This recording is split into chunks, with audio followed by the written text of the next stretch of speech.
In this podcast episode, Ben Shapiro addresses recent headlines about divisions within the MAGA movement prompted by the resignation of Joe Kent from a national counterterrorism position.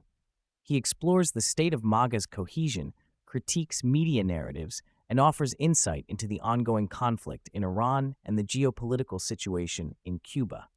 The episode also touches on U.S. politics concerning election security legislation and the current government shutdown impacting Homeland security.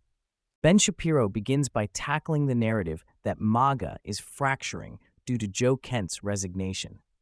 Kent, a former congressional candidate and Trump appointee to the National Center for Counterterrorism, published a resignation letter accusing President Trump of being manipulated by Israeli interests to start the war with Iran. Kent alleges that Iran posed no imminent threat and blames Israel for both the Iraq War and personal tragedy, claims Shapiro describes as baseless and conspiratorial. Despite Kent's Trump endorsement and MAGA credentials, his views and behavior, including controversial associations and conspiracies, led to significant criticism within the movement. Shapiro notes that Kent was sidelined from sensitive briefings months before his resignation, with Tulsi Gabbard as DNI reportedly prepared to dismiss him but never acted on it. The White House confirmed Kent had no role in Iran war planning. President Trump responded dismissively to Kent's claims, reaffirming Iran as a threat and highlighting his previous hawkish stance on Iran's ballistic capabilities. Shapiro points out the mainstream media's sudden embrace of Kent contrasts with their prior hostility, interpreting it as a coordinated effort to undermine Trump. Nevertheless, Shapiro argues that the vast majority of MAGA supporters remain loyal to Trump, particularly regarding his Iran policies.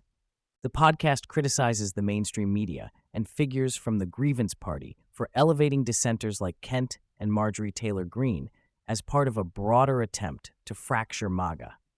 Shapiro highlights the media's inconsistent coverage, contrasting past ridicule of Greene with her current, unexpected support from outlets like CNN.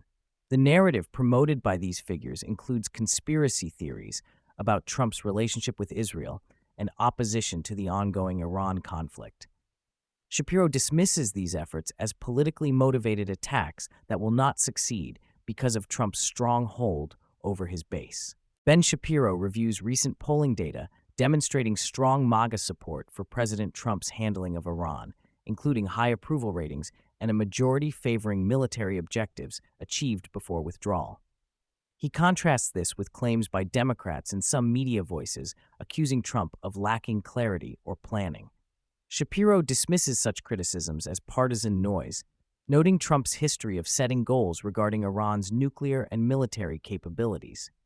He details recent military developments, including Israel's ongoing precision strikes against Iranian leadership and key infrastructure, highlighting the removal of top Iranian military figures and the unprecedented level of Israeli infiltration and intimidation within Iran's ranks.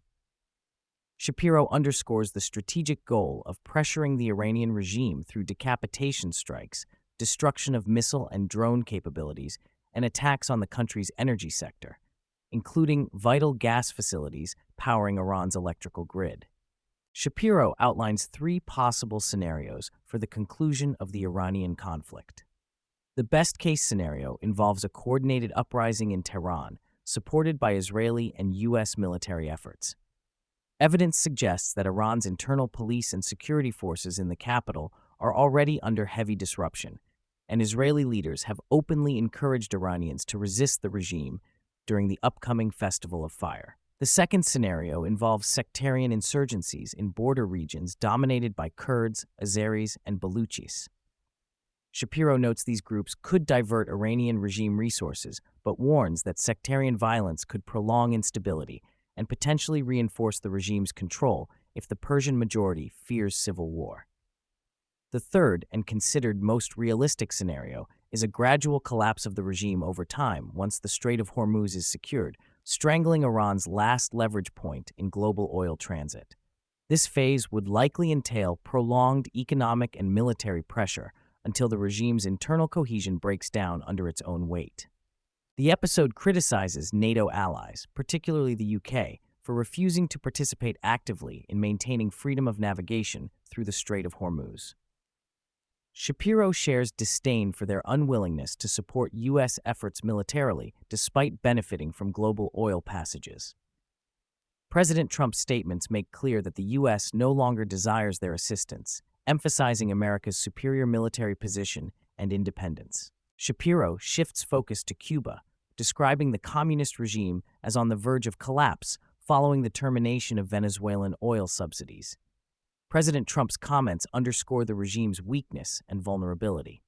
Secretary of State Marco Rubio echoes concerns about Cuba's failing non-functional economy. The podcast warns of the Cuban government's historical role as an intelligence adversary and its involvement in propping up allied regimes. Despite official Cuban government resistance and propaganda blaming U.S. economic pressure, mounting public protests and economic realities appear to signal imminent political change.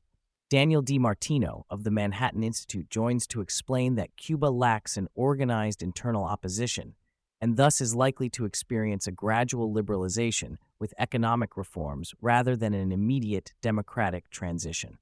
He adds that timing hinges upon the resolution of the Iran conflict, with U.S. military focus projected to shift back to the Caribbean soon. Martino warns of the possibility that future Democratic administrations might reverse gains made under Trump. Turning to domestic policy, Shapiro interviews Senate Majority Leader John Thune regarding the SAVE Act, legislation aimed at standardizing voter ID and proof of citizenship requirements. Thune describes ongoing Senate efforts to debate the bill despite Democratic obstruction, which includes using the filibuster to block it. Thune explains the importance of preserving the filibuster to protect conservative policies and limit Democratic overreach, noting bipartisan resistance to eliminating it despite pressure from some Republicans and including President Trump. He frames the SAVE Act debate as crucial for election integrity and forces Democrats to publicly defend their stance. Thune also discusses the partial government shutdown impacting the Department of Homeland Security. He criticizes Democrats for blocking funding for critical agencies such as ICE, Customs and Border Protection, TSA, and the Coast Guard. The shutdown, he argues, risks public safety amid heightened threats from Iran-backed terrorism. Answering member questions, Shapiro elaborates that while Iran's military capabilities are severely degraded, the conflict continues in the form of harassment and limited missile strikes. He stresses that fully destroying the regime militarily would require extensive ground operations, which bipartisan consensus opposes due to their scale and risk. He predicts upcoming U.S. and Israeli moves against Iran's energy infrastructure, including seizure or blockade of Kar Island, a key oil export site. Shapiro asserts that undermining Iran's resources will catalyze popular dissent without provoking a nationalist rally around the regime. Regarding Iran's educated and largely secular population, Shapiro suggests this demographic makeup lessens the regime's ideological cohesion, increasing the likelihood of internal collapse if military pressure and uprisings continue. Shapiro highlights the real human impact of the conflict, noting Iranian missile attacks against Israeli civilians, including elderly victims, in Tel Aviv. He appeals for support of the International Fellowship of Christians and Jews, which provides emergency aid and bomb shelter supplies in Israel amid ongoing security challenges. Throughout the episode, Shapiro encourages audience participation via membership and subscription to his platform, offering opportunities to engage directly with show hosts and receive exclusive content.